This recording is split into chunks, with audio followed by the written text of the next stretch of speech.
नमस्कार साथियों, पुनः आप लोग के सामने आज जिस प्रकार से मैं आप लोग को यदि तैयारी करते हैं किसी जनरल कंपटीशन का, चाहे वो यूपीएससी को हो, बीपीएससी को हो, एसएससी, रेलवे, बिहार पुलिस या बिहार दरोगा या किसी भी राज्य का डिफेंस का या सेंट्रल गवर्नमेंट का किसी भी तैयारी करते हैं तो वहाँ मैथमेटिक्स, रीजनिंग का भी बहुत योगदान होता है। सामान्य अध्ययन के अंतर्गत यदि physics, history, geography, polity, economics, current affair और पढ़ने के साथ साथ हम लोग का मैथमेटिक्स का भी योगदान काफ़ी महत्वपूर्ण होता है। तो इसी को देखते हुए बहुत बच्चे का डिमांड जो था, सर कुछ मैथमेटिक्स और रीजनिंग पर भी काम किया जाए।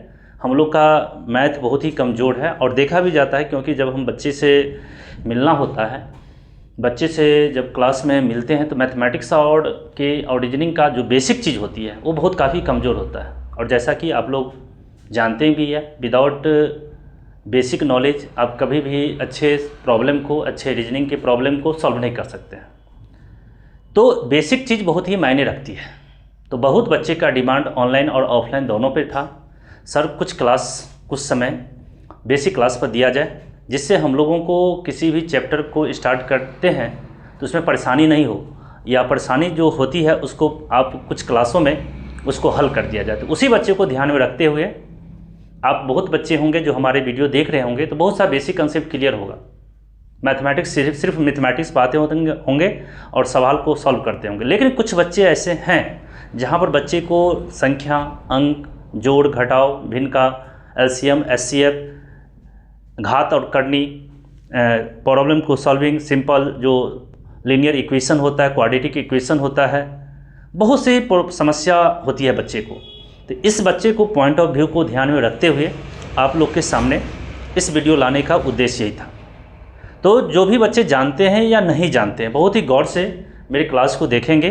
तो चाहिए सबसे पहले मैथमेटिक्स की दुनिया में, बेसिक क्लास की दुनिया में मैं अपना इंट्रोडक्शन दे देता हूँ। मेरा नाम इंजीनियर पीके गौतम सर है और मैं एक मैकेनिकल इंजीनियरिंग के शिक्षक के रूप में काम किए हुए हैं। तो आप लोग को मैं मैथमेटिक्स की क्लास दे रहे हैं। आइए, जिस प्रकार से आप लोग देख रहे होंगे हेडलाइंस जो लिखा हुआ है, बेसिक मैथमेटिक्स, सामान्य गणित या प्रारंभिक गणित, बहुत इंपॉर्टेंट होता है। जो बच्चे शुरू से स्टार्ट करने की कोशिश किया है या करने की कोशिश कर रहा है, या कोई भी बच्चे जो 9th, 10th, 11th, 12th के बच्चे हैं, जो बेसिक बच्चे भी हैं, जो इस तरह के बच्चे जो 8th क्लास के हैं, 9th क्लास के लिए, उसके लिए काफ़ी महत्वपूर्ण है। तो सभी बच्चे को ध्यान में रखते हुए ये क्लास स्टार्ट किया गया। तो देखिए जिस प्रकार से यहाँ पे हम लोग लिखा हुआ है, जिसे सामान्य गणित के अंतर्गत हम लोग संख्या को जानेंगे, अंक गणित के कुछ प्रॉब्लम को सॉल्व करेंगे, भिन्न और दशमलव के बारे में बहुत ही गहराई से समझेंगे, बीज गणित का कुछ प्रॉब्लम सॉल्व करेंगे, ज्यामिति को देखेंगे, भिन्न का या संख्या का जोड़, घटाव, गुणा, भाग, एलसीएम, एचसीएफ और बहुत से प्रॉब्लम को सरलतम रूप, रेखीय समीकरण,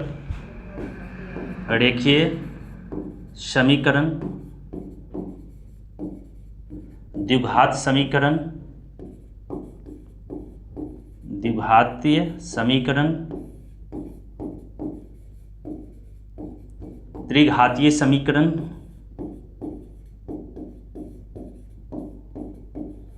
इसके साथ साथ हम लोग ये भी आप लोग को कह देते हैं, बहुत सी ग्राफ का भी नॉलेज हम लोग देंगे। ग्राफ चाहे वो लीनियर का हो, क्वाड्रेटिक का हो, ट्रिकोनोमेट्रिक ग्राफ का भी हम आप लोग सॉल्व करेंगे, लॉगरिथमिक का भी करेंगे।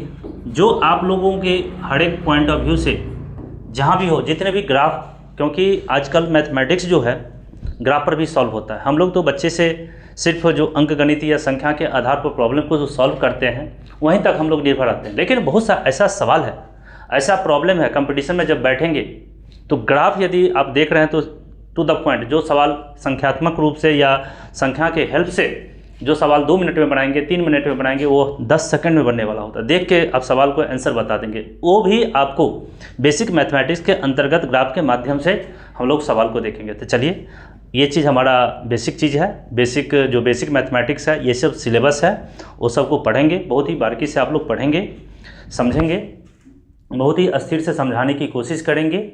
और देखिए, चलिए हम लोग आगे की बात करते हैं। तो आइए सबसे पहले समय को ज़्यादा व्यतीत नहीं करें। सबसे पहले देखिए, बेसिक मैथमेटिक्स में हम लोग शुरू करते हैं तो संख्या से। यदि आप वीडियो देख रहे हैं और यदि सीखना चाहते हैं तो हम छोटी छोटी बातों को समझाएंगे। और यदि हमारा ये पूरा सीरीज आप देख लेते हैं, ये तो फर्स्ट सीरीज है, और यदि मेरा पूरा सीरीज आप देख लेते हैं तो मैं आपको विश्वास दिलाता हूँ मैथमेटिक्स में कोई भी समस्या नहीं होगी। आप लगेगा अरे क्या थी मैथमेटिक्स, क्या था बेसिक मैथमेटिक्स, आपको मैथमेटिक्स से भागते हैं, देखते हैं मैथमेटिक्स को कोई प्रॉब्लम है तो आपका सिर दर्द करने लगता है। लेकिन क्या इसके पीछे क्या कारण है? यही कारण है जो कि आपका बेसिक कंसेप्ट क्लियर नहीं है। तो मैं आपको आशा और विश्वास दोनों दिलाता हूं, जो आप मेरा पूरा क्लास कीजिए, और पूरा क्लास यदि कर लेते हैं तो पूरे 100% आप मैथमेटिक्स से आपका बहुत ही लगाव हो जाएगी और बहुत ही अच्छे से प्रॉब्लम को सॉल्व करेंगे। तो चलिए आइए, सबसे पहले यहाँ लिखा हुआ है संख्या, नंबर क्या है? तो वह गणितीय मान, गणित का वह मान है, वैल्यू है, जिसका उपयोग हम लोग अपने किसी भी वस्तु को गिनने, किसी भी भौतिक राशि को मापने और किसी चीज़ को नामांकन करने के लिए प्रयोग किया जाता है। क्या कहेंगे? संख्या वह गणितीय मान है जिसका उपयोग हम लोग गिनने, मापने और नामांकन करने के लिए उपयोग किया जाता है। सिंपल करना है। संख्या वह गणितीय मान है जिसका प्रयोग हम लोग किसी वस्तु को गिनने, किसी भौतिक राशि को मापने या किसी वस्तु का नामांकन करने के लिए किया जाता है। जैसे एज फॉर एग्जांपल की बात करें, जैसे हमारे पास ये मान के चलिए, यहाँ मेरे पास एक मोबाइल और एक पेन है, तो हम कह सकते हैं मेरे पास एक मोबाइल और एक पेन है। मेरे पास यदि 4 मोबाइल होगा, कहेंगे 4 मोबाइल और 4 पेन है।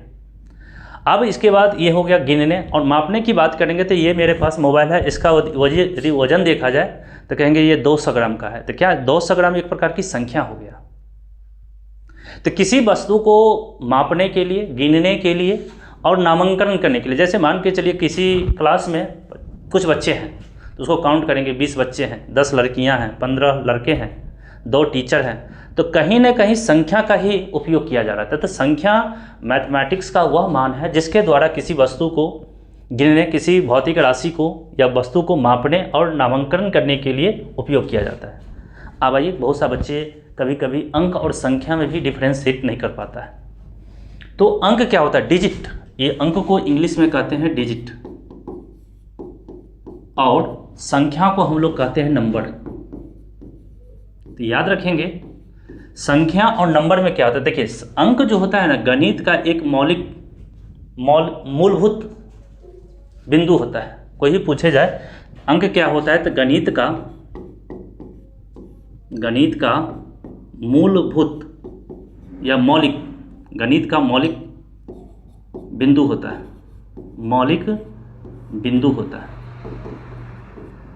जैसे एज फॉर एग्जाम्पल जो है, अंक जो है मैथ में या गणित में मात्र 10 ही होता है। जैसे 0, 1, 2, 3, 4, 5, 6, 7, 8, 9, यानी 0 से लेकर 9 तक जो हमारा होता है उसे अंक कहा जाता है। तो क्या कह सकते हैं, अंक कितने प्रकार के होते हैं? तो 10। तो कुल, यदि प्रकार पूछा जाए कुल प्रकार, तो यहाँ आंसर मेरा होगा 10। और कौन कौन होगा? जिस प्रकार से अंक की संख्या 10 है तो वो होगा, याद रखेंगे, कुल 10 प्रकार का होगा। पूछा जाएगा अंक कुल कितने प्रकार का है? 10।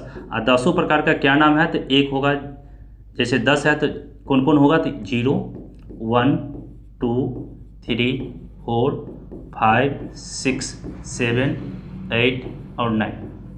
इतना ही अंक होता है पूरे मैथमेटिक्स में। पूरे मैथमेटिक्स में अंक की संख्या 10, और वह 10 जो होता है 1, 2, 3, 4, 5, इसी से के माध्यम से पूरे का पूरे संख्या का बनावट होता है। तो संख्या क्या है? तो अंक, संख्या जो है अंक और अंकों से बना हुआ जो चीज़ होती है उसे संख्या कहते हैं। तो हमेशा याद रखेंगे, संख्या जो होता है वो अंक एवं अंक या अंकों के संयोग से बनता है। और इसकी जो संख्या होगी, संख्या का जो संख्या होगा वो आपको अनंत होगा। इसका कोई पैमाना नहीं हो सकती है। ये यहाँ इसका अंक का जो है एक लिमिट है, सीमा है, डिफिनिट है, लेकिन जो है संख्या अनडिफिनिट होता है। अब इस 10 गो के प्रयोग से आप हज़ारों की संख्या बना सकते हैं। जैसे एज फॉर एग्जाम्पल की बात है, हमारा एक बात याद रखिएगा, सभी अंक संख्या हो सकती है, क्योंकि ये जितने भी है 1 2 3 4 0 वो संख्या भी है। और इससे तो यहाँ हम हमारा 0 1 2 3 4 5 6 7 8 9 10 11 12 100 9 90 1000 जो भी ये सब लिख रहे हैं, इस सभी का संख्या है। संख्या जैसे 3/4 5/6 कह सकते हैं, -1/2, ये सभी का क्या संख्या है, √3 √4 2 का स्क्वायर। ये जितने भी हम देख रहे हैं, ये आप जो देख रहे हैं, ये टोटल का टोटल, ये जो टोटल का टोटल देख रहे हैं, ये संख्या है। तो हम कह सकते हैं अंक अपने आप में स्वतंत्र है, ये किसी पर निर्भर नहीं करता है, लेकिन संख्या जो है अपने आप पर अंक पर निर्भर करता है। तो संख्या हम कह सकते हैं, संख्या अंक पर निर्भर करती है, निर्भर करती है। ये स्वतंत्र है, इसको अपने अंक को अपना एक सीमा दे दिया है। सो आप 0 से लेकर 9 तक जो वैल्यू होगी वही आप अंक होंगे। तो डिजिट जो होता है सिर्फ और सिर्फ 10 होता है, 0 1 2 3 4 5 6 7 8 9। लेकिन संख्या का जो होता है वो अनडिफाइंड होता है, कह सकते हैं इसका लिमिटेड नहीं होता ही नहीं है। जैसे मान के चलिए 0 से लेकर 9 तक ये आपका याद रखिएगा अंक भी है और संख्या भी है। लेकिन 9 के बाद 10 11 12 190 1000 1002 10002 जो भी है, या √2 √3 √4 2 का स्क्वायर 5/6 6/9, ये सभी का सभी संख्या है। तो संख्या जो है निर्भर करती है अंक पर, लेकिन अंक कभी भी निर्भर संख्या पर नहीं करती है। तो एक बात याद रखिएगा, अंक स्वतंत्र होती है, अंक स्वतंत्र संख्या से होती है, संख्या से होती है। तो आशा करते हैं दोस्तों अब अंक और संख्या में समझ गए होंगे। कहा पूछा भी जाता है, तो बताइए 2 अंकों की सबसे बड़ी संख्या क्या है? क्या आप लोग 9वां 10वां में इस तरह के क्वेश्चन पढ़े होंगे? 2 अंकों का, तो यहाँ अंक बोला गया है, मतलब 2 अंक मतलब क्या, यहाँ कोई भी 2 अंक, तो 2 अंकों की सबसे बड़ी संख्या तो क्या होता है, 99 होता है। 3 अंकों का सबसे बड़ी संख्या क्या होता है, तो 999 होती है। तो यहाँ अंक और संख्या पूछा जाता है। पूछा जाएगा 1 अंक की सबसे बड़ी संख्या, तो हमारा 9 आंसर होता है कि नहीं? आप लोग ये होमवर्क के क्वेश्चन बनाए होंगे, तो बताइए 3 अंक की सबसे बड़ी संख्या, तो 3 अंक की सबसे बड़ी, तो सबसे बड़ी की मतलब क्या होता है, 3 अंक में सबसे बड़ी क्या होता है, 9, और अंक में सबसे छोटी क्या होता है, तो याद रखिएगा यहाँ पर 0 और 1 दोनों को डिफाइन करेंगे। तो संख्या याद रखेंगे तो 3 अंक की सबसे बड़ी संख्या 999 होगा। 3 अंक की सबसे बड़ी संख्या 999। तो यहाँ क्या लिखा हुआ है, 3 अंक। यार गौर से सुनो, यहाँ पर आप लोग इस चीज़ को थोड़ा बहुत ही बारीकी से समझेंगे। एक मिनट, यहाँ गौर से समझेंगे। 3 अंक, यहाँ 3 अंक कहा गया है और अंक की वैल्यू 0 से लेके 9 तक ही होता है।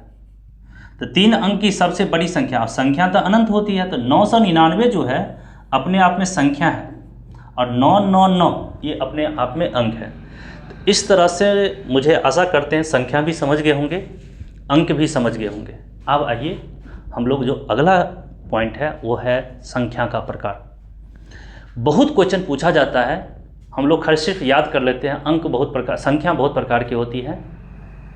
काल्पनिक संख्या, वास्तविक संख्या, परिमेय संख्या, अपरिमेय संख्या, पूर्ण संख्या, पूर्णांक संख्या, है ना, सम संख्या, विषम संख्या, भाज्य संख्या, अभाज्य संख्या, ये सब सुनते आ रहे हैं। लेकिन क्या रिलेशन है, क्या संबंध है, किस तरह के क्वेश्चन पूछा जाता है, यहाँ बहुत बच्चे मिस्टेक कर जाता है। तो दोस्तों मैं आप लोगों के लिए क्लास स्टार्ट करूँगा और हमारे एक एक क्लास एक एक पॉइंट बहुत ही वैल्यूएबल होगा। अपने जीवन में कोशिश कीजिएगा, यदि मैथमेटिक्स में ज़िंदगी में कुछ नहीं पढ़े आज तक, समझिएगा हम मैथमेटिक्स में जीरो है। आज से मैं जो भी पढ़ाता हूँ आप एक कॉपी बना लीजिएगा। इसके लिए ऐसा नहीं किसी भी कॉपी में लिख रहे हैं। यदि सीखना चाहते हैं, जीवन में कुछ करना चाहते हैं, किसी कंपटीशन में फेस करना चाहते हैं, अपना स्थान बनाना चाहते हैं, तो आप एक एक बिंदु को, एक एक लाइन को आप अपने कॉपी में लिखिए और याद कीजिए। चलिए, तो दो मैंने चीज़ बताया, पहले मैथमेटिक्स का, बेसिक मैथमेटिक्स का क्या सिलेबस होगा, इसके बाद मैं अपना इंट्रोडक्शन भी दे दिया। अब संख्या और अंक में तो आप लोगों को डिफाइन कर दिया। अब मेरा जो तीसरा टॉपिक है काफ़ी इंपॉर्टेंट है, आइए इसको देखते हैं। तो जिस प्रकार से देखिए यहाँ पे लिखा हुआ है, मैं एक ब्रांच बनाया हूँ। ब्रांच काफ़ी सुंदर है, समझा देते हैं, एक एक करके समझाएंगे। अब सबसे पहले यहाँ देखिए, हम यहाँ पर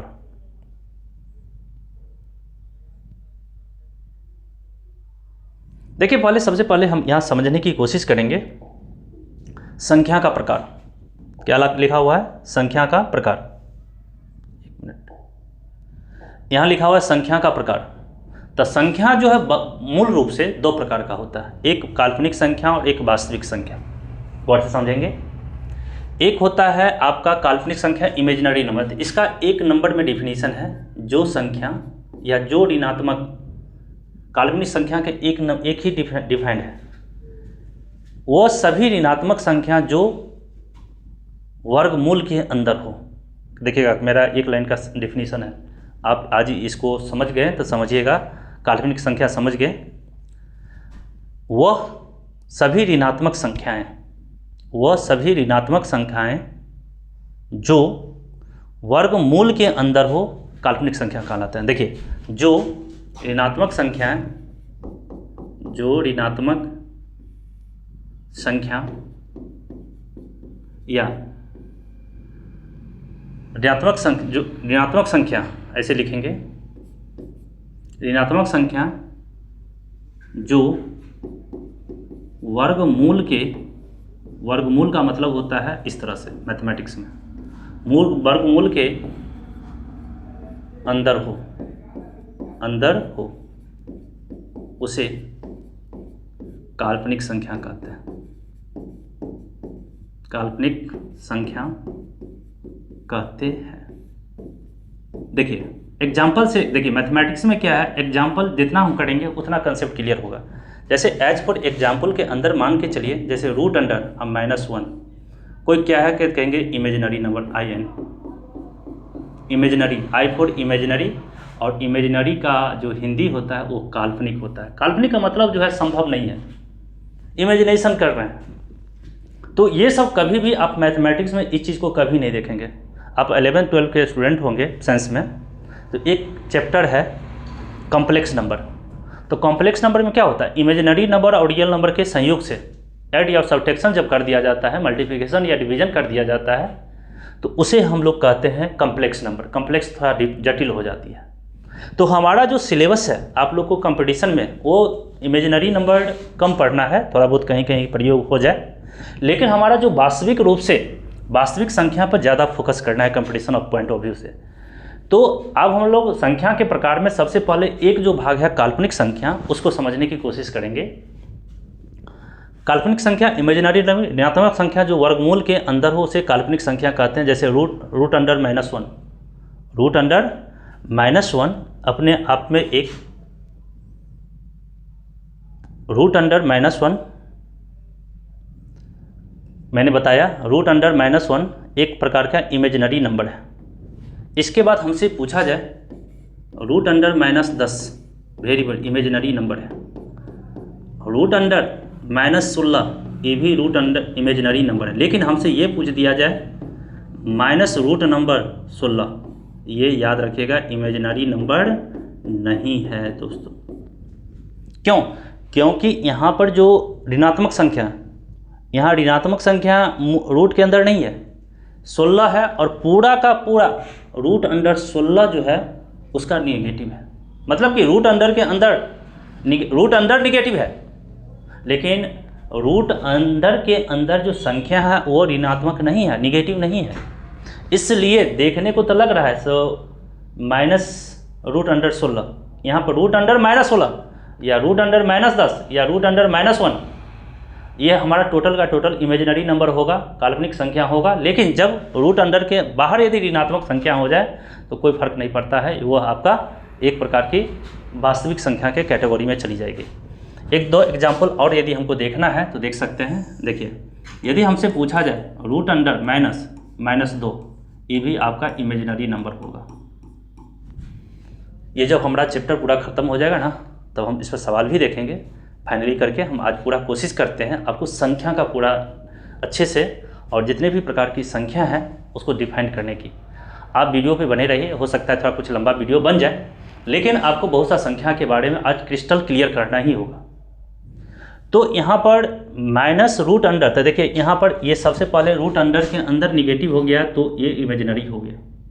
यदि हमसे सिंपल पूछा जाए क्या √2 इमेजिनरी नंबर है, तो नहीं, इमेजिनरी नंबर नहीं है, क्योंकि √अंडर के अंदर मुझे देखना है। तो सिंपल में एक जनरल फॉर्म बता देना, यदि √अंडर के अंदर कोई भी संख्या आ जाए, कोई भी संख्या आ जाए और ऋणात्मक लगा हुआ है तो वो हमारा इमेजिनरी नंबर होगा। चलिए, आशा करते हैं आप लोग काल्पनिक संख्या को सीख गए होंगे। अब आइए हम लोग बात करते हैं इधर। अब आइए इधर की बात करते हैं, थोड़ा गौर से समझेंगे, सभी को मैं कंसेप्ट क्लियर करूंगा आज। अब इस संख्या के प्रकार तो मुख्य रूप से संख्या दो प्रकार का होता है, एक मैंने बताया काल्पनिक संख्या और दूसरा आ गया वास्तविक संख्या। तो संख्या ये हम पर ज़्यादा फोकस नहीं करना है, यहाँ से स्टार्ट करेंगे। वास्तविक संख्या तो कह सकते हैं जो संख्या काल्पनिक नहीं होगा वो सभी का सभी वास्तविक होगा। क्या कंसेप्ट क्लियर हुआ? क्या मैंने बोला? जो संख्या काल्पनिक संख्या नहीं होगा वो सभी का सभी वास्तविक संख्या होगा। 1 मिनट में डिफिनीशन इसका समझ गए होंगे। देखिए, इसका 1 नंबर में डिफिनीशन है, 1 मिनट।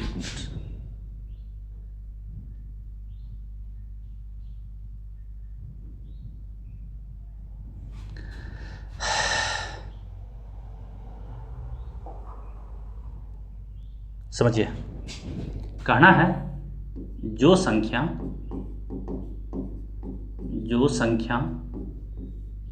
काल्पनिक संख्या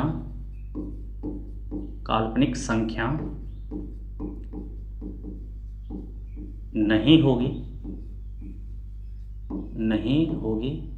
उसे जो संख्या काल्पनिक संख्या नहीं होगी उसे वास्तविक संख्या कहेंगे, उसे वास्तविक संख्या कहते हैं। इसे मैथमेटिकल टर्म में यदि लिखना होगा तो देखो, वास्तविक संख्या रियल नंबर को हम लोग R से डिनोट करते हैं, R से डिनोट करेंगे, और R बराबर हम लोग लिख सकते हैं छोटी कोष्ठ में -∞ से लेके इन्फिनिटी, या इसी को हम लोग बड़ी कोष्ठ में लिखेंगे तो -∞ से लेके ओपन में छोड़ देंगे। हम लोग कह सकते हैं रियल नंबर जो होता है ना, वो -∞ से लेके +∞ के बीच की संख्या को वास्तविक संख्या कहते हैं। या दूसरा डिफिनीशन ये भी कह सकते हैं जो संख्या काल्पनिक नहीं होगी वो सभी का सभी वास्तविक संख्या होगी।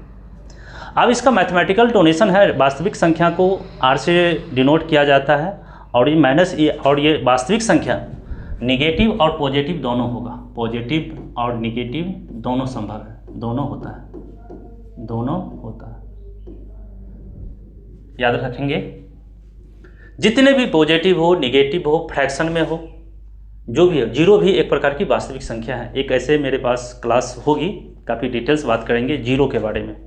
अभी जो चीज़ मैं बता रहा हूँ उसको आप लोग सुनिए। इसके बाद जस्ट हमारा अगला जो टॉपिक होगा वो जीरो पे होगा, काफ़ी बहुत ही इंटरेस्टिंग है। और बहुत बच्चे जीरो से कभी जोड़ घटाव, गुना, भाग, एलसीएम, एचसीएफ, पावर, घात करनी, ऐसा इस प्रकार से कभी जीरो के साथ आती है तो बहुत बच्चा, कुछ ही बच्चा नहीं, बहुत बच्चा इसमें मिस्टेक करता है, गलती कर बैठता है। तो उसके बारे में भी काफ़ी अच्छा क्लास बनेगा, उसका भी हम चर्चा करेंगे। तो आइए, वास्तविक संख्या का ये समझ गए, काल्पनिक संख्या भी समझ गए, वास्तविक संख्या भी समझ गए। अब आइए, वास्तविक संख्या का फिर दो ब्रांच बना, एक परिमेय संख्या और एक अपरिमेय संख्या। एक परिमेय संख्या और एक अपरिमेय संख्या, गौर से सुनेंगे, काफ़ी डिटेल्स अच्छा बताने की कोशिश करेंगे। एक है परिमेय संख्या और एक है अपरिमेय संख्या। कहा गया जो संख्या अपरिमेय संख्या जो वर्गमूल के रूप में हो, वर्गमूल के रूप में हो। अपरिमेय संख्या, एक मिनट, अपरिमेय संख्या और परिमेय संख्या, ऐसा कर सकते हैं, परिमेय संख्या और अपरिमेय संख्या।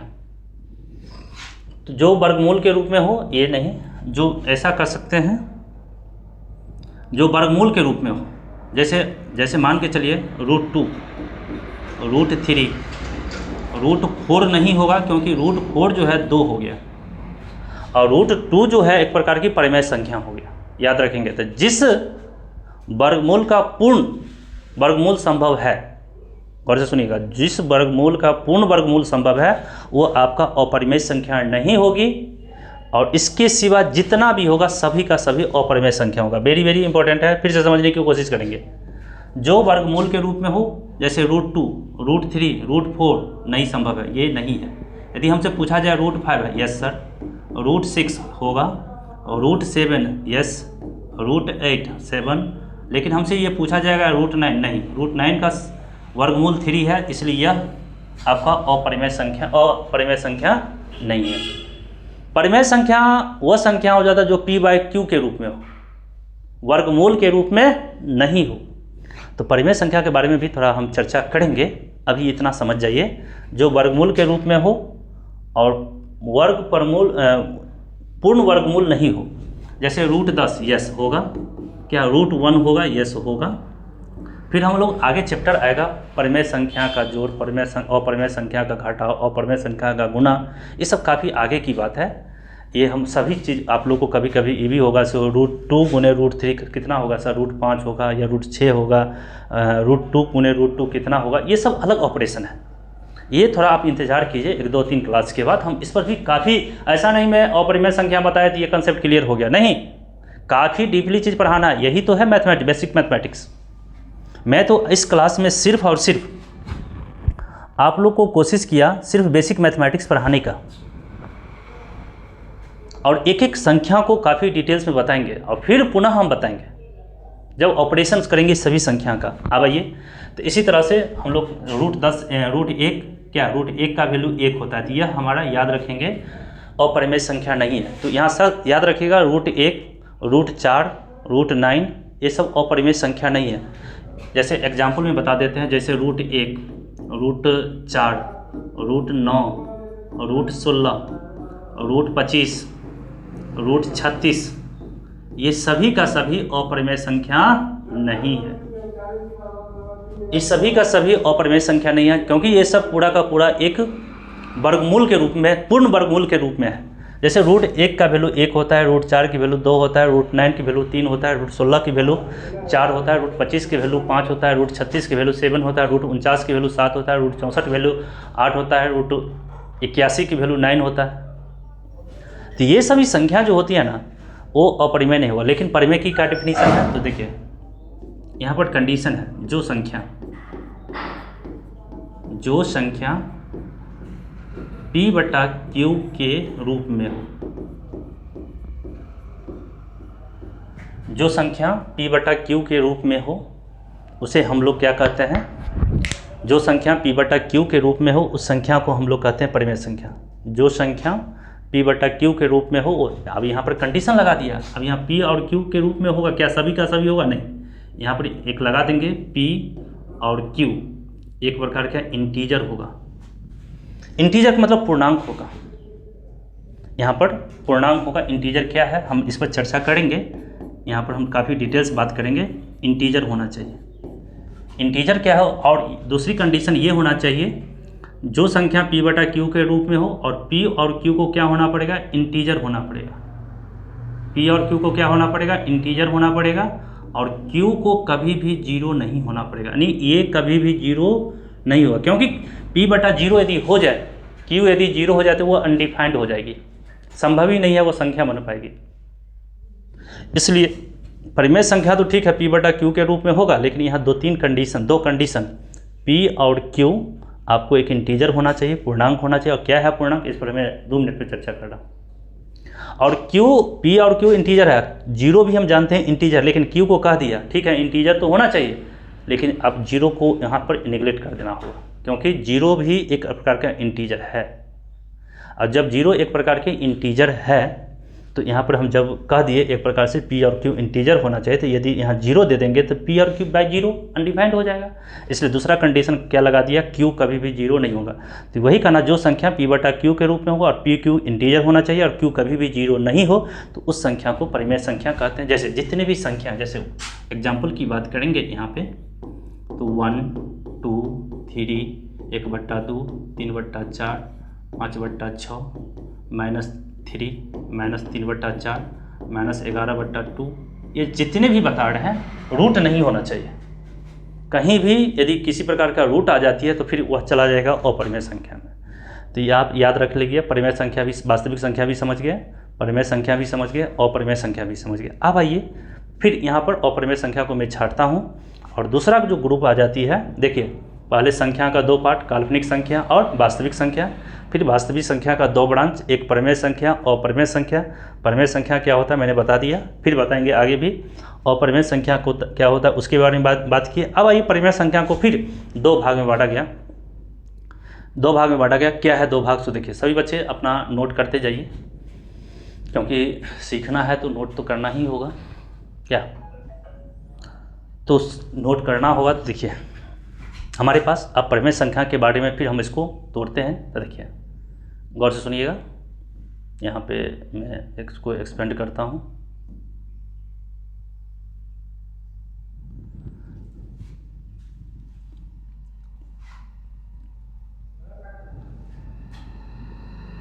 देखिए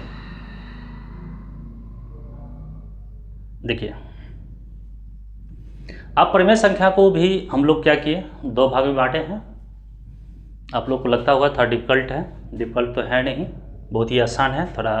तो एक दो बार वीडियो देखिए पूर्ण रूप से, क्योंकि हम काफ़ी डिटेल्स को कोशिश करते हैं। जितना सुनिएगा मेरा बात उतना आपको अच्छा लगेगा और एक अच्छा महसूस होगा और इतना दिमाग में जाएगा। तो देखिए परिमेय संख्या को मैंने किया पूर्णांक संख्या। अब यहाँ कहते हैं पूर्णांक संख्या होता क्या, इंटीजर होता क्या और भिन्न क्या होता है। तो भिन्न जो होता है पी बटा क्यू के रूप में होता है। जैसे भिन्न किसको कहते हैं, पहले भिन्न को छांट लेते हैं, जिसको हम लोग बोलचाल में कहते हैं बट्टा के रूप में है। क्या है, बट्टा के रूप में है।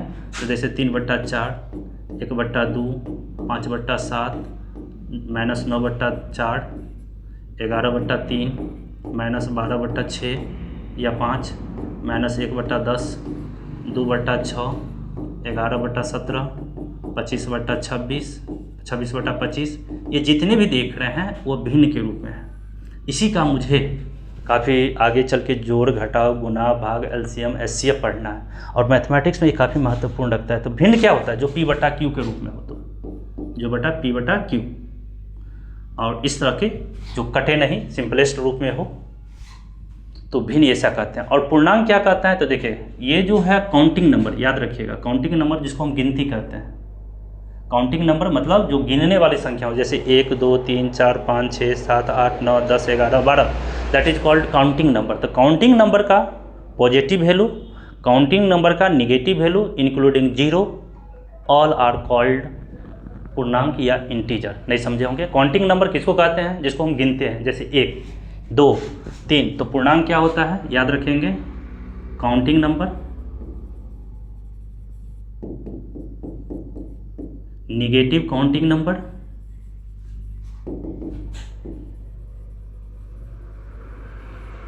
इंक्लूडिंग जीरो, इंक्लूडिंग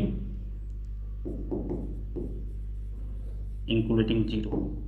मतलब कहने का मतलब काउंटिंग नंबर का मतलब हुआ, कह सकते हैं काउंटिंग नंबर है क्या। तो देखिए काउंटिंग नंबर जैसे मान के चलिए डॉट डॉट -10 -9 -8 -7 -6 -5 -4 -3 -2 -1 0 1 2, जितना भी है इसमें क्या है, देखिए ये हमारा पॉजिटिव काउंटिंग नंबर, ये हमारा पूरा का पूरा निगेटिव काउंटिंग नंबर और इंक्लूडिंग जीरो। ये सभी संख्या को हम लोग पूर्णांक कहते हैं, या शॉर्टकट में ऐसे भी कह सकते हैं हम लोग पूर्णांक संख्या के इंटीजर बराबर आई बराबर डॉट डॉट प्लस माइनस 4 या 5 से स्टार्ट करेंगे, plus minus 4 plus minus 3 plus minus 2 plus minus 1 या 0, ये जितने भी हैं ये सभी का सभी हमारा इंटीजर है, पूर्णांक संख्या है। मतलब कह सकते हैं जिस गिनती का पॉजिटिव संख्या, गिनती का नेगेटिव संख्या including 0, that is called integer या पूर्णांक। मतलब क्या, -2 -3, यहाँ पर -4/6 नहीं होगा, पूर्णांक कभी भी -6, यदि हम -4/6 कह देंगे, -5/4 कह देंगे तो भिन्न के ग्रुप में जाएंगे। भिन्न पॉजिटिव और नेगेटिव दोनों होता है और पूर्णांक भी दोनों होता है। तो परिमेय संख्या का 2 ग्रुप हो गया, पूर्णांक और भिन्न। सभी बच्चे आप इसको लिखते जाइए और फिर नेक्स्ट क्लास में हम इसको काफ़ी तरीक़ा से बताएंगे। अभी हम सिर्फ और सिर्फ आप लोग को थोड़ा डिफाइंड कर देते हैं और कुछ एग्जाम्पल दे देते हैं, यानी एक ही क्लास में आपका पूरा का पूरा संख्या खत्म हो रहा है। हम लोग पहले संख्या समझते थे और किस तरह से किसके नीचे है। यहाँ पर हम कह सकते हैं सभी पूर्णांक संख्या परिमेय हो सकती है, सभी भिन्न संख्या परिमेय हो सकती है, लेकिन यदि कह सकते हैं क्या सभी भिन्न संख्या परिमेय होगा, नहीं होगा। तो नीचे वाला सभी ऊपर का हो सकता है, ऊपर वाला जो है नीचे का सब चीज़ हो सकता है। तो इसलिए मैं ब्रांच बना दिया है। सो पूर्णांक एक सबसेट है परिमेय संख्या का, भिन्न भी एक सेट है परिमेय संख्या का, लेकिन भिन्न अपरिमेय संख्या का भाग नहीं है। क्या पूर्णांक एक अपरिमेय संख्या का भाग नहीं है, लेकिन ये दोनों इसका भाग है। इसलिए ब्रांच को एक तरीक़ा से समझना है। अब आगे चलिए, पूर्णांक संख्या को भी मैंने क्या किया, 2 भाग में बांटा, याद रखेंगे। काफ़ी अच्छी क्लास चल रही है, आप लोग देखते जाइए कितना एक क्लास में हम काफ़ी कोशिश करते हैं आप लोग को सिखाने का। इस पर फिर कुछ सवाल देखेंगे तो काफ़ी अच्छा लगेगा। आइए 1 मिनट, डिजिटल बोर्ड बहुत ही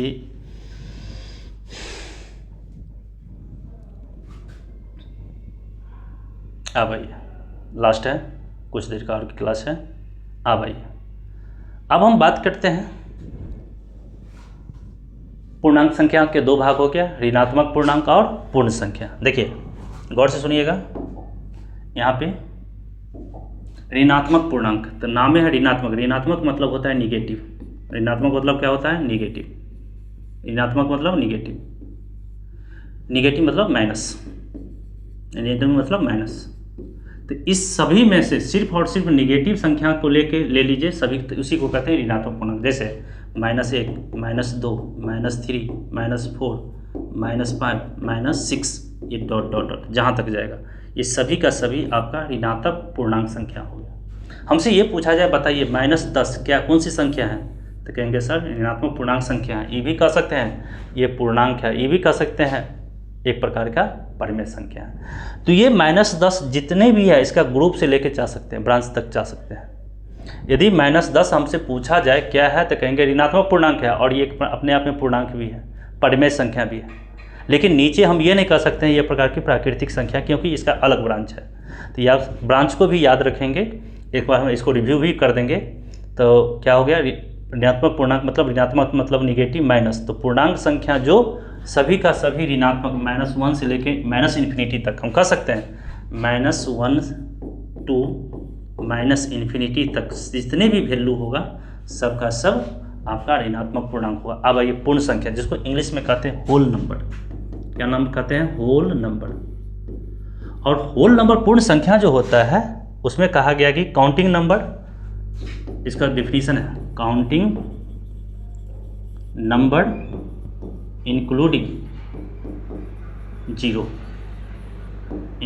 जीरो इज कॉल्ड पूर्ण संख्या, होल नंबर। जैसे 0 1 2 3 4 5 6 7 ऐसे ही। पूर्ण संख्या जो होता है इसमें 0 को इन्वॉल्व किया जाता है। और काउंटिंग नंबर, बार बार कह रहे हैं काउंटिंग नंबर 1 से स्टार्ट करते हैं, 2 होगा, लेकिन 1 और 2 के बीच में यदि हमारे पास 3/2 होगा तो 3/2 पूर्ण संख्या नहीं होगा, क्योंकि काउंटिंग नंबर ही पूर्ण संख्या होगा। और वो भी क्या, तो पूर्ण संख्या क्या कहेंगे, counting number, no negative, positive counting number, that is called 1 2 3 4 5 6 7। इसमें 0 को इन्वॉल्व कर लेंगे, तो 0 हमारा पूर्ण संख्या है, 0 हमारा पूर्णांक है, लेकिन 0 कभी भी ऋणात्मक पूर्णांक संख्या नहीं है।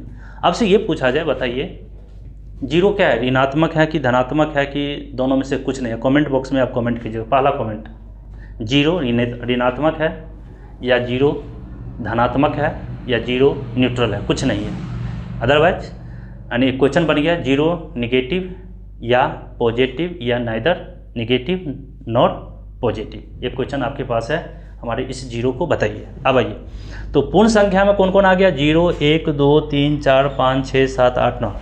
निगेटिव ऋणात्मक पूर्णांक में क्या आ गया, -1 -2 -3 -4 -5। पूर्णांक में सब चीज़ आ गया, 0 1 2 3 4 5 6 7 8, -1 -2 -3, यानी दोनों का इसका और इसका सेट मिला दिया जाए तो पूर्णांक होगा। मतलब क्या, पूर्णांक में हम कह सकते हैं इसका और इसको दोनों को जोड़ दिया जाए, मतलब होल नंबर और ऋणात्मक पूर्णांक नेगेटिव इंटीजर दोनों को सेट कर दिया जाए तो हमारा पूर्णांक का एक सेट बन जाएगा। अब आइए पूर्ण संख्या। पूर्ण संख्या को भी मैंने दो भाग में बांट दिया। पूर्ण संख्या में से जीरो को हटा दीजिए, जीरो को हटा दीजिए। पूर्ण संख्या का दो भाग मैंने किया, एक जीरो, यहाँ देख रहे हैं जीरो, जीरो को एक साइड कर दिया, और इसके बाद जीरो बचने के बाद जितने भी काउंटिंग नंबर है, यानी प्राकृतिक संख्या एक प्रकार की काउंटिंग नंबर होता है। काउंटिंग नंबर मतलब प्राकृतिक संख्या को इंग्लिश में कहते हैं natural number, natural number that is called an. तो यहाँ पर पूर्ण संख्या का भी मैंने दो डिवाइड किया, एक शून्य जीरो और एक पूर्ण संख्या का दूसरा है प्राकृतिक संख्या। तो सभी प्राकृतिक संख्या पूर्ण संख्या होगा, याद रखेंगे।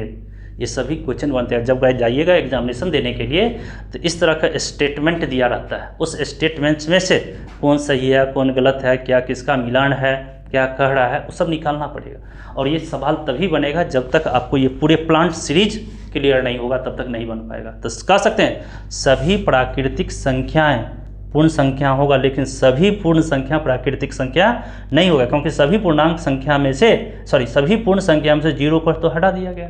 और जब पूर्ण संख्या में से जीरो को हटाएंगे तभी जाके प्राकृतिक संख्या बनेगा। तो सभी प्राकृतिक संख्या पूर्ण संख्या का एक भाग है, लेकिन सभी पूर्ण संख्या प्राकृतिक संख्या का भाग नहीं है। इस तरह का क्वेश्चन दिया जाता है। तो जब तक आपका ये क्लियर कंसेप्ट नहीं हुआ तब तक आप फंस जाइएगा। आइए आगे बढ़ते हैं हम लोग। समय को अब हम लोग लास्ट पोजीशन है, बहुत कुछ है समझने का, इसलिए मैं इसको क्लास को मैंने बताया था थोड़ा लंबा क्लास होगा, लेकिन जब ये लंबा क्लास होगा तो समझ जाइएगा, तो बहुत ही आसान चीज़ हो जाएगी समझने का। चलिए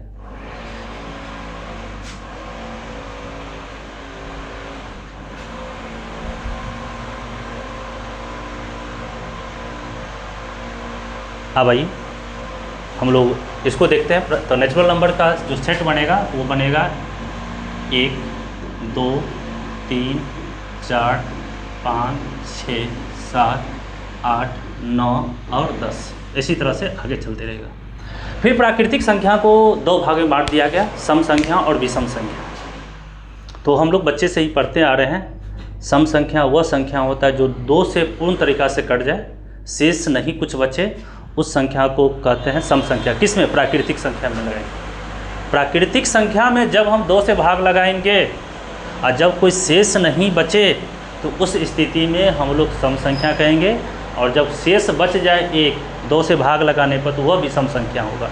तो सम संख्या का जो सेट बनेगा कह सकते हैं व्हेन डिवाइडेड बाय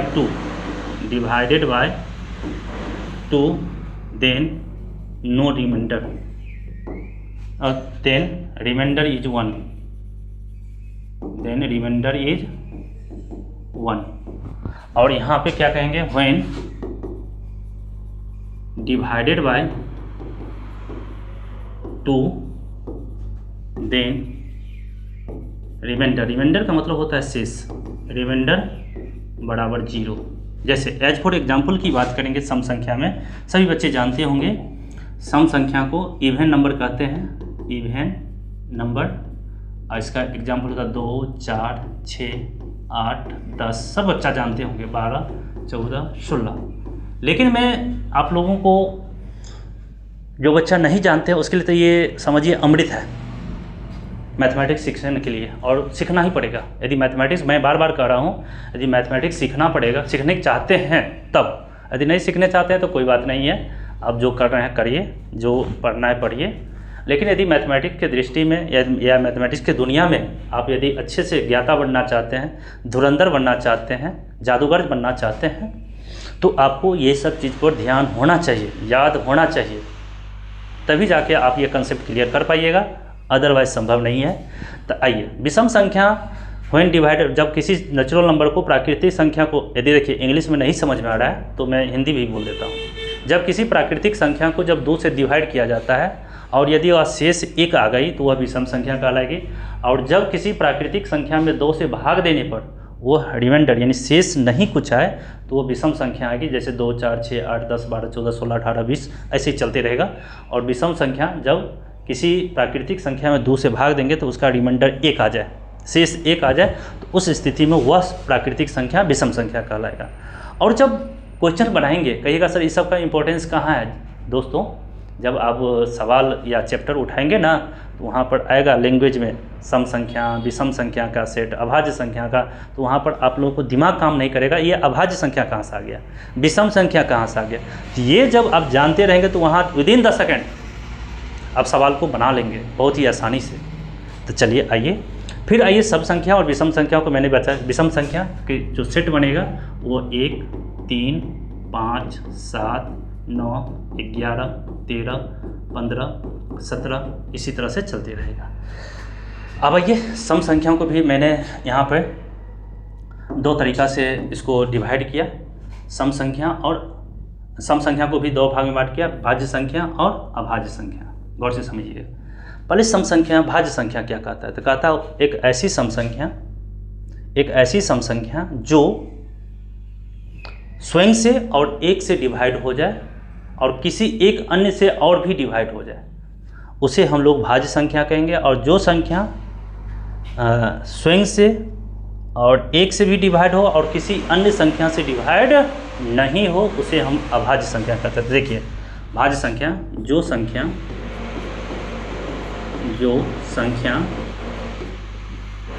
1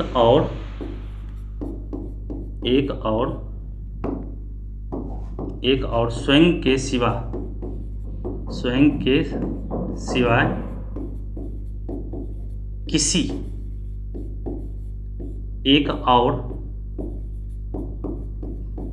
एक और संख्या से या किसी सिवाय कम से कम ऐसे भी कह सकते हैं, और स्वयं के सिवाय किसी एक और संख्या से विभाजित हो उसे भाज्य संख्या कहते हैं। भाज्य संख्या कहते। जैसे देखिए इसमें से सम संख्या में से तो हमारे पास 2 है, तो याद रखिएगा 2 एक ऐसी संख्या जो 1 से कटेगा और 2 से कटेगा, लेकिन किसी अन्य संख्या से ये आप कटने वाला नहीं है। तो याद रखिएगा 2 पूरे के पूरे यानी सम संख्या के ग्रुप में एक ही संख्या मात्र 2 है जो अभाज्य है, नहीं तो सब का सब सम संख्या भाज्य संख्या। वेरी वेरी इंपॉर्टेंट बता देते हैं, कितना बार ये क्वेश्चन उठाया गया है, तो बताइए कौन सी सम संख्या है जो अभाज्य संख्या है। तो आंख बंद करके कहिएगा 2, सब लिखाते हैं, टेंशन लेना नहीं है, समझना है मैक्सिमम चीज़। दोस्तों यहाँ पर समझा देते हैं आप लोग को, बहुत ही नज़दीक आ गए हम लोग, ख़त्म है, इसको समझाने की कोशिश करते हैं। देखिए क्या मैंने बोला, पूछा जाएगा कौन सी सम संख्या है जो अभाज्य संख्या है, तो मेरा आंसर क्या होगा, 2 होगा।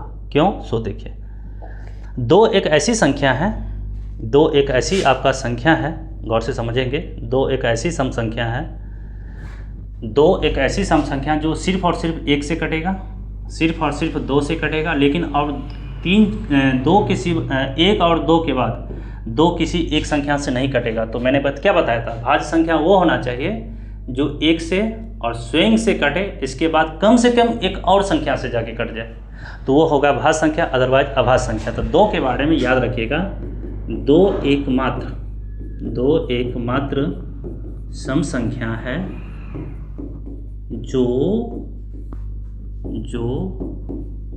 अभाज्य संख्या, वेरी वेरी इंपॉर्टेंट, अभाज्य संख्या है,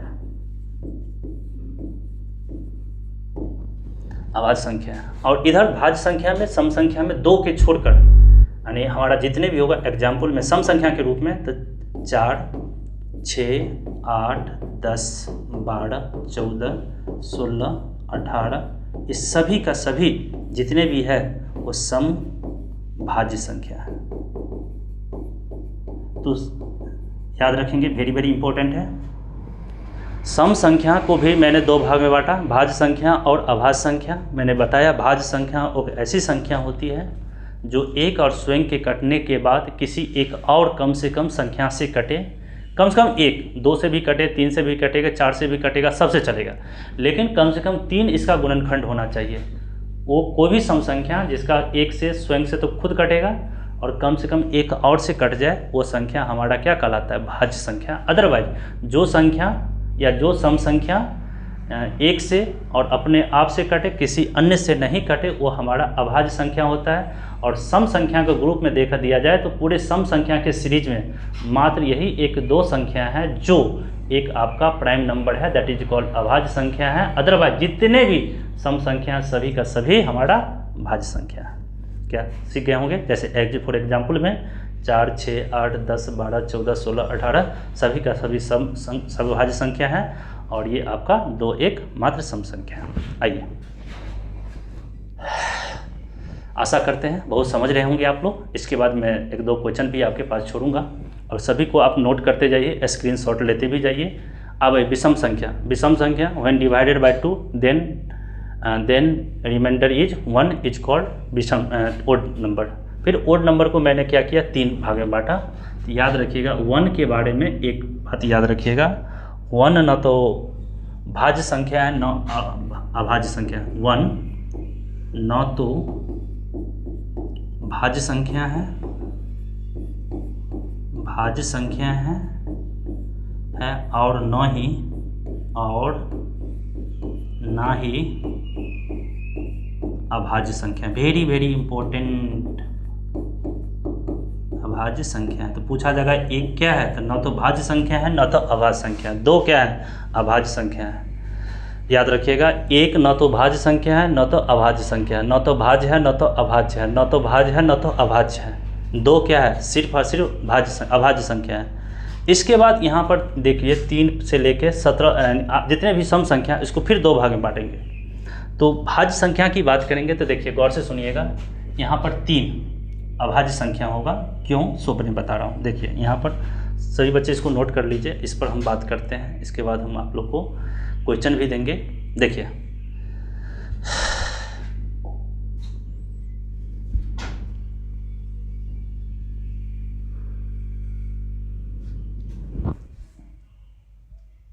आइए गौर से सुनेंगे सभी बच्चे।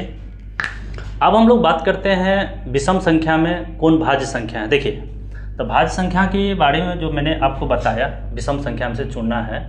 तो विषम संख्या में से जब चुनना है तो भाज्य संख्या और अभाज्य संख्या, तो यहाँ पर देख लीजिए, एक तो मैंने पहले ही बता दिया, न तो सम संख्या, न तो भाज्य संख्या, न और न ही अभाज्य संख्या। तो इसके बाद जो 3 के बाद बचा, वहाँ हम लोग को देखना है।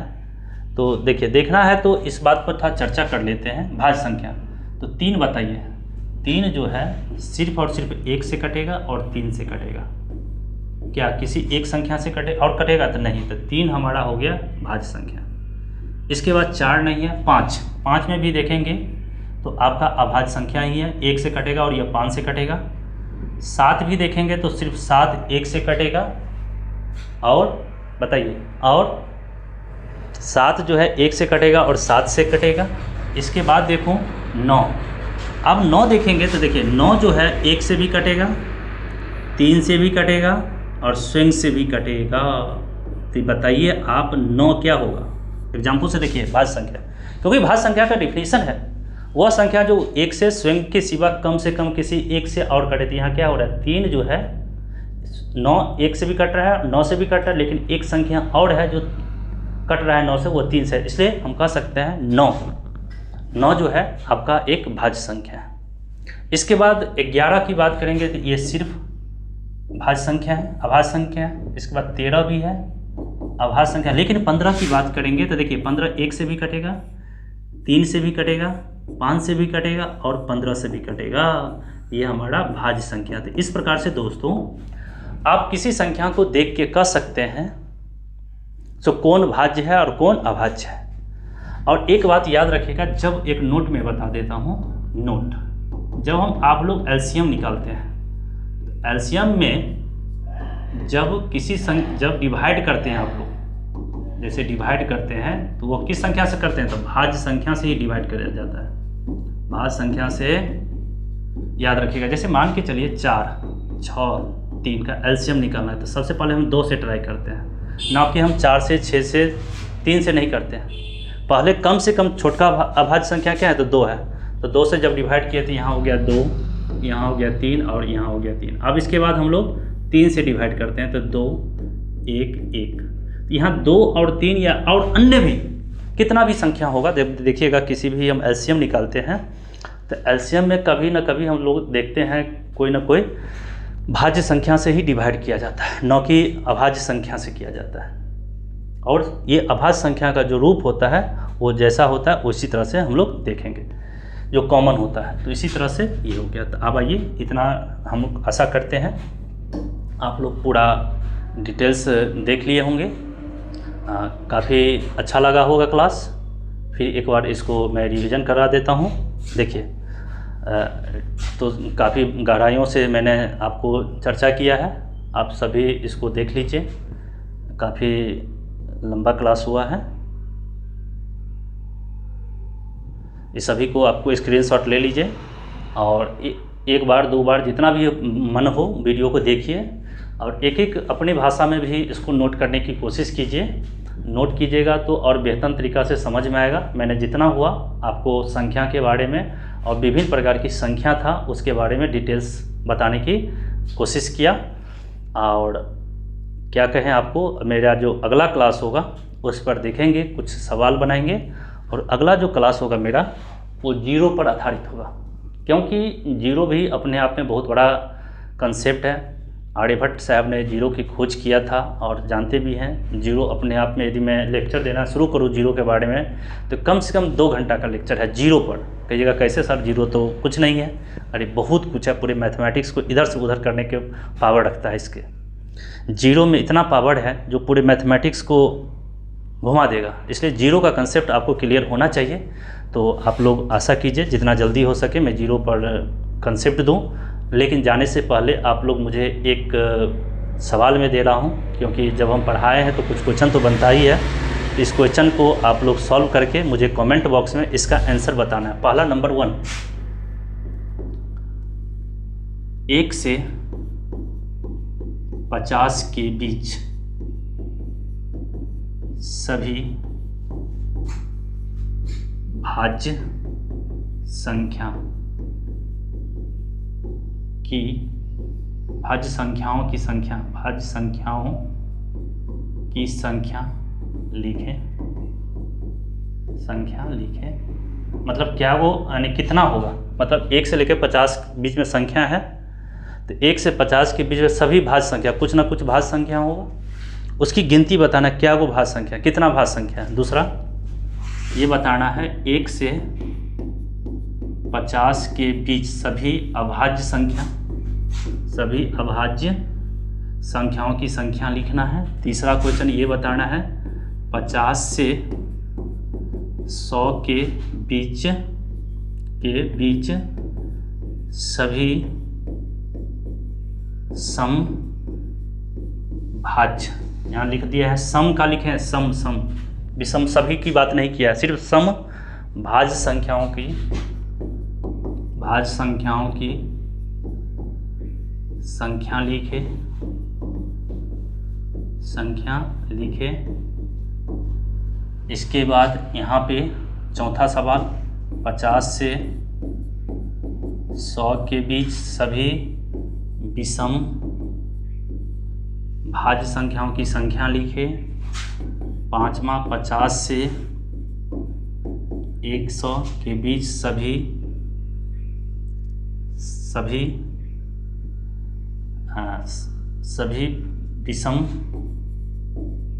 विषम अभाज्य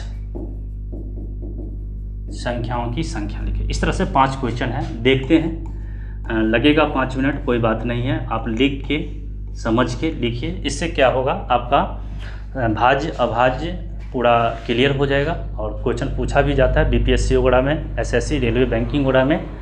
तो मुझे कमेंट करके बताइए दोस्तों आज की क्लास कैसा लगा। यदि अच्छा लगा तो मुझे कमेंट कीजिए और वीडियो को थोड़ा सब्सक्राइब कीजिए, शेयर कीजिए जहाँ तक हो सके, जिससे क्या होगा जो ज़रूरतमंद बच्चे हैं उसको वो चीज़ सीखने का मौका मिले।